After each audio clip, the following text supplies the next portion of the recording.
আসসালামু আলাইকুম। সবাইকে শুভেচ্ছা জানাচ্ছি মাসুম মাহবুব। প্রিয় দর্শক দেখছেন ওপেন দ্য ইউটিউব চ্যানেল এবং মাসুম মাহবুব ফেসবুক পেজ। আজকে আপনাদের জন্য বেশ কিছু ব্রেকিং খবর আছে। সাধারণত শুক্রবারের এই সময়টিতে আমি লাইভ করি না। আমি লাইভ একটু পরে করি। জুমার নামাজের পরে। তো আজকে তারপরও একটু আগে এসছি কারণ এই খবরটি একটু দ্রুত আপনাদের দেবার চেষ্টা করতেছি এই আরকি। আমি কমেন্ট পাচ্ছি আপনাদের অনেকের ঈদ মোবারক জানিয়েছেন। চীন থেকে দেখছেন, কাতার থেকে দেখছেন, সিঙ্গাপুর থেকে দেখছেন। অনেকে অনেক প্রশ্ন করছেন। যশোর, বেনাপোল। দর্শক, আমি খুব ১০-১২ মিনিটের মধ্যে ভিডিওটা শেষ করতে চাই। জুমার নামাজে যাবেন সবাই সেজন্য। সবচেয়ে বড় খবরটি হলো মার্কিন যুক্তরাষ্ট্রের সবচেয়ে বড় অহংকারের যুদ্ধবিমান 5th প্রজন্মের F-35 এবার খেয়ে দিল ইরান। দ্বিতীয় গুরুত্বপূর্ণ খবর, সৌদি আরব এবার ইরানের বিরুদ্ধে হুঙ্কার দিল। আরব রাষ্ট্রগুলো মার্কিন যুক্তরাষ্ট্রের পাশে আছে। কে বললেন? পেন্টাগন।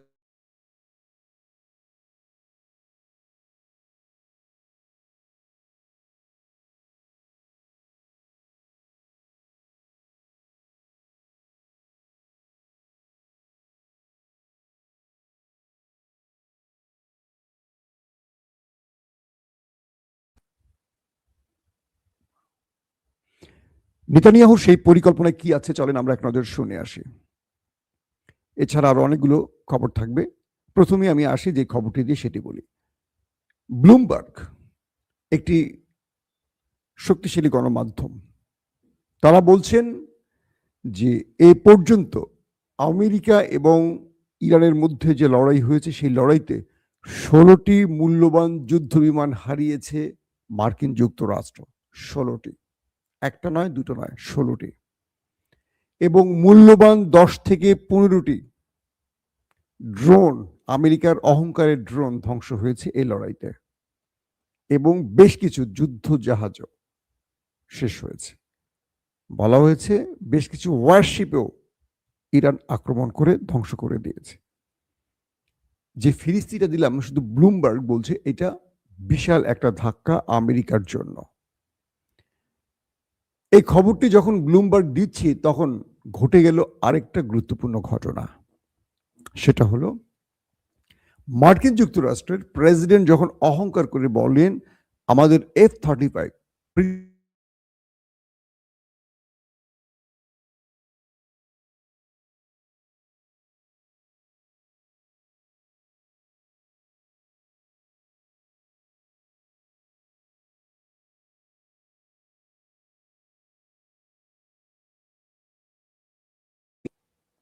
প্রবলেম কি ক্যামেরাটার বুঝলাম না।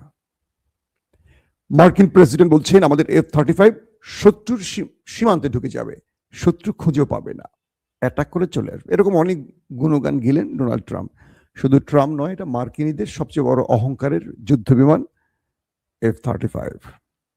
এটির জন্য সৌদি আরব, আরব আমিরাত, তুরস্ক টাকা দিয়ে বসে আছে, কিন্তু আমেরিকা এখনো দেয়নি। শুধু দিয়েছে আমাদের প্রিয় দেশ ইসরায়েলকে, আমাদের প্রিয় দেশ, বুঝছেন তো। সেই আমেরিকার একটি F-35 কালকে নিচ থেকে, মাটি থেকে শুট করে ধ্বংস করে দিয়েছে ইরান। দুটো সূত্র দুরকম তথ্য দিচ্ছে। মার্কিন গণমাধ্যমগুলো বলছে এটি জরুরি অবতরণ করেছে আঘাতপ্রাপ্ত হওয়ার পর। ইরানের গণমাধ্যম বলছে তারা এটিকে ধ্বংস করে দিয়েছে এবং তারা ভিডিও বার্তা বিশ্বকে দেখিয়েছে। যারা যে এটা আক্রমণ করেছে F-35কে, সেই ভিডিওটা তারা প্রচার করেছে, একদম লাইভ দেখিয়ে দিয়েছে। তার মানে আমেরিকার গণমাধ্যম স্বীকার করেছে, ইরানও স্বীকার করেছে। তার মানে F-35 অবশেষে ইরানের হামলার শিকার হলো। তার মানে মার্কিন যুক্তরাষ্ট্র যে অহংকার করে বলতো আমাদের F-35কে কেউ কিচ্ছু করতে পারবে না, সেই অহংকারের জায়গা থেকে মাটিতে নামিয়ে আনলো ইরান। ইরান পেরে মানে করে দেখিয়েছে। অর্থাৎ পৃথিবীতে এমন কোনো যুদ্ধ বিমান তৈরি হয়নি যেটি আঘাতপ্রাপ্ত হবে না, সেটি প্রমাণ হলো। তারা নিজেদেরকে গড মনে করতো, সেই জায়গা থেকে তাদেরকে নামিয়ে আনা হলো। এটি হলো আজকে দিনের সবচেয়ে বড় খবর। এখন এই F-35 নিয়ে অনেক কথা হবে দেখবেন আজকে সারাদিন। কারণ যে দেশগুলো বিলিয়ন বিলিয়ন ট্রিলিয়ন ট্রিলিয়ন টাকা দিয়ে এগুলো নিতে চাচ্ছে, তারা এখন বুঝবে যে না, ইরান তো এটা ফেলে দিতে পারে। তার মানে এটার আসলে যা কিছু বলা হয়েছে তা না।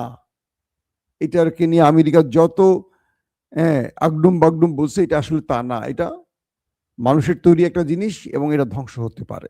এই সত্যটা মেনে নিচ্ছে এখন বিশ্ব। আসেন 2 নম্বর গুরুত্বপূর্ণ খবর। ওয়াল স্ট্রিট জার্নাল তারা কি বলছে যে আরব দেশ এবং আমেরিকার মধ্যে যে সম্পর্কটা এতদিন আরবরা গোপন রেখেছে, সেটা কি? ইরান বারবার বলে আসছে আরব দেশ ব্যবহার করে বা গালফ কান্ট্রি ব্যবহার করে আমেরিকা ইরানে হামলা করছে। এটি আরবরা অস্বীকার করে আসছে। এবার ওয়ার্ল্ড স্ট্রিট জার্নাল স্পষ্ট করে বলছে যে আরব দেশকে ব্যবহার করেই আমেরিকা এ যাবৎ প্রতিটি হামলা করেছে।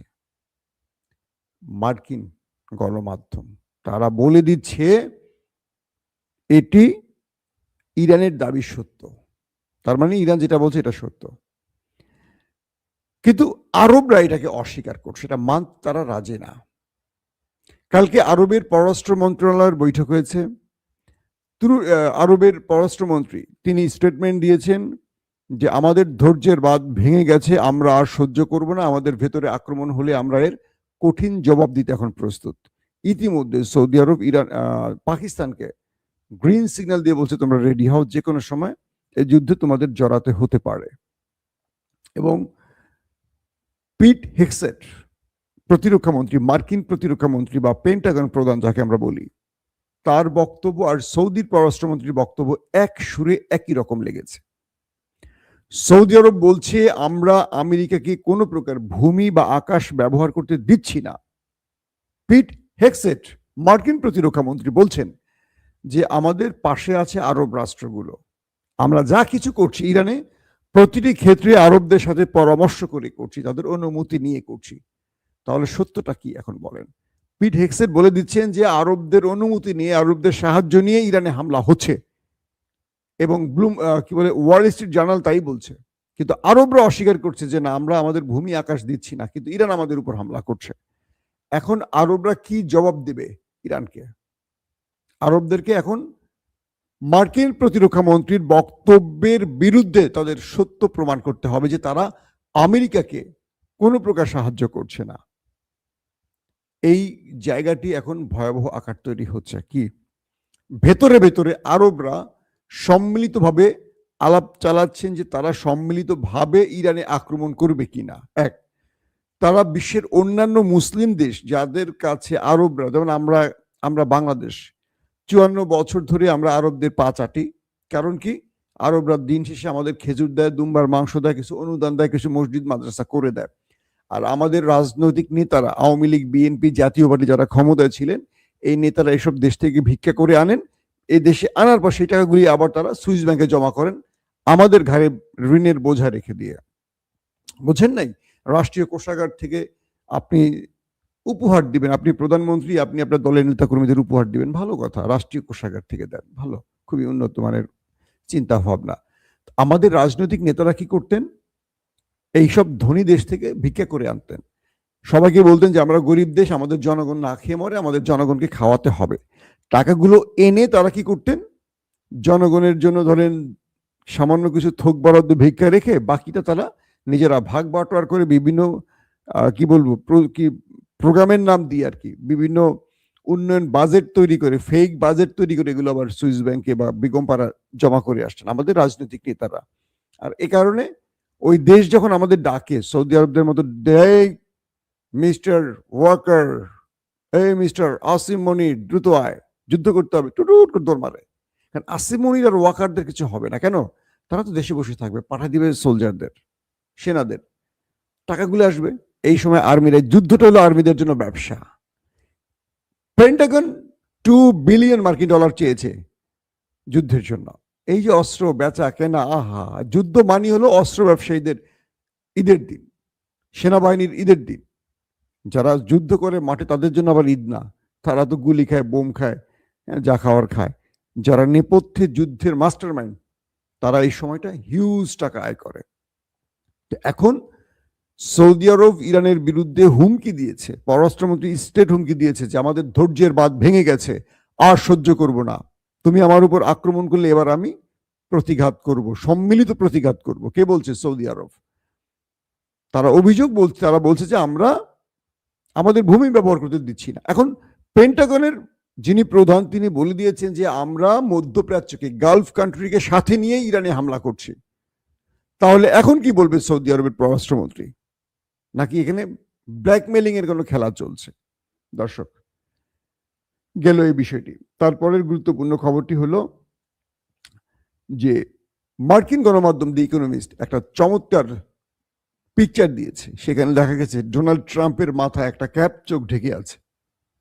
ইকোনমিস্টের সেই রিপোর্টে আপনারা দেখবেন তারা বলছে ট্রাম্প পাগল হয়ে গেছে, ট্রাম্প আনাড়ি হয়ে গেছে, ট্রাম্প বিক্ষিপ্ত হয়ে গেছে, ট্রাম্প বেসামাল হয়ে পড়েছে। কারণ ইরানে যে মারটা খাচ্ছে বা যে মানে মার্কিন প্রেসিডেন্টের যে পরাজয়টা হচ্ছে নৈতিকভাবে হোক বা যে কোনোভাবেই হোক, এটা ট্রাম্প আর নিতে পারছেন না, যে জন্য তিনি বিক্ষিপ্ত হয়ে পড়েছেন। কখন কি বলছেন তিনি জানেন না, কখন কি করছেন তিনি জানেন না।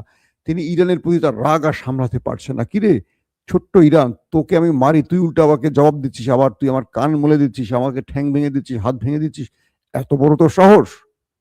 এটা হলো ইকোনমিস্টের রিপোর্ট। আপনারা দেখবেন ডোনাল্ড ট্রাম্পের মাথায় ক্যাপ দিয়ে, চোখ ঢেকে দিয়ে একটা ব্যঙ্গ ছবি তুলে তারা পোস্ট করেছে এবং এটা রিপোর্ট করেছে যে ডোনাল্ড ট্রাম্প ইরানের ধোলাইতে মোটামুটি পাগল বা এলোমেলো হয়ে গেছেন, তার রাগ তিনি কন্ট্রোল করতে পারছেন না।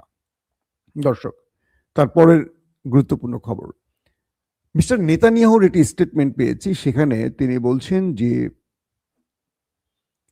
পারমাণবিক যুদ্ধ বা নিউক্লিয়ার ধ্বংস করা বা রেজিম চেঞ্জ, এগুলোর চেয়ে আমার কাছে বড় লক্ষ্য আছে অন্যটা। নেতানিয়াহু বলছেন ইরানে হামলার পেছনে যে উদ্দেশ্যগুলো এতদিন বলা হয়েছে, এর চেয়ে বড় উদ্দেশ্য নেতানিয়াহুর পেছনে আছে। কি সেটা? আর সেটা হলো তেল। তিনি বলছেন মধ্যপ্রাচ্য থেকে বা গালফ কান্ট্রি থেকে যে তেলগুলো ইউরোপে যায়, দুটো পয়েন্ট ব্যবহার করতে হয়, একটা বাবুল মান্দাব আর একটা হরমুজ প্রণালী।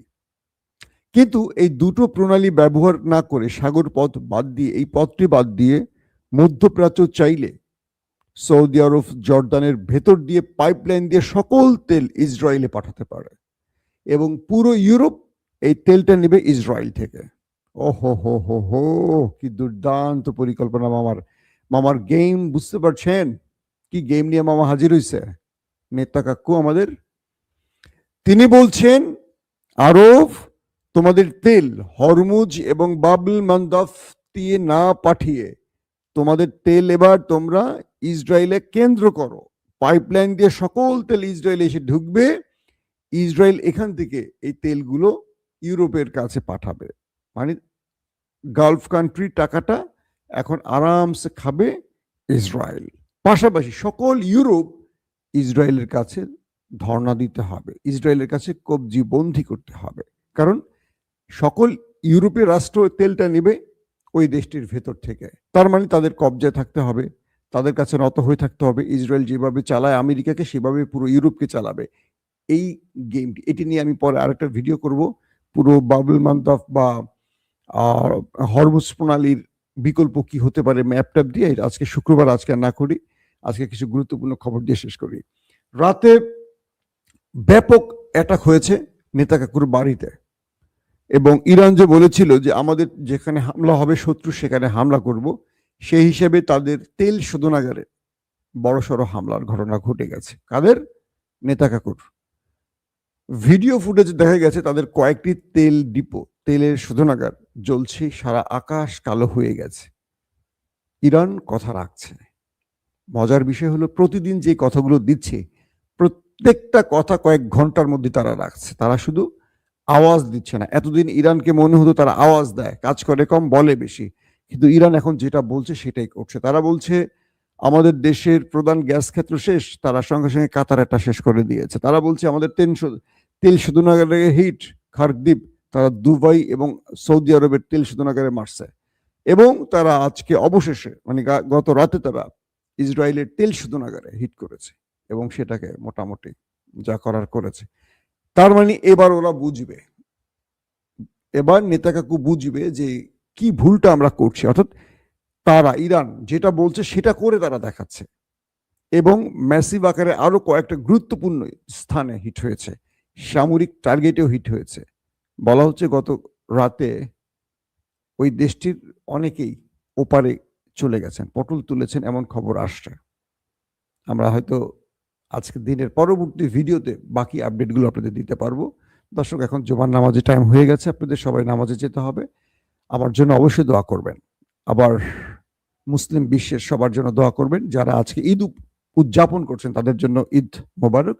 বাংলাদেশে আগামীকালকে ঈদ, আর বাংলাদেশের দর্শকদের জন্য অগ্রিম ঈদ মোবারক। প্রত্যেকে ভালো থাকবেন। আল্লাহ হাফিজ।